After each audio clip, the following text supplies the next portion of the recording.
Today in Washington, U.S. President Barack Obama said yesterday that he was deeply troubled by the recent violence in Iran, but made it clear that Washington wanted to avoid becoming a handy political football in the election dispute.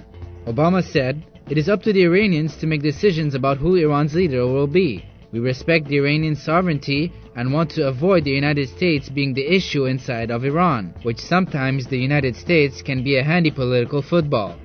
But in spite of the deep differences that exist between the United States and Iran on a range of core issues, Washington would continue to pursue some tough, hard-headed diplomacy with Tehran to prevent a nuclear-armed Iran and ensure that that country was not exporting terrorist activity. U.S. State Department spokesperson Ian Kelly said yesterday that Washington has doubts about the results from Friday's presidential election in Iran.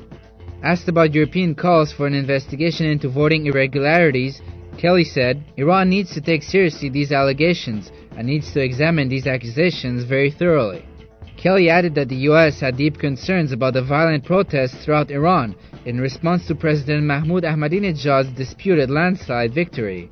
He said, "We see a real desire of the Iranian people to express themselves, to be involved in the political process, and that needs to be respected."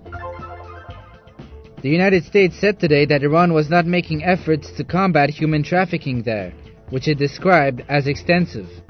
The State Department said in its 2009 Trafficking in Persons report, the government of Iran does not fully comply with the minimum standards for the elimination of trafficking and is not making significant efforts to do so. The U.S. said that the response by Iranian authorities was not sufficient to penalize offenders, protect victims, and eliminate trafficking. These stories and more at televisionwashington.com.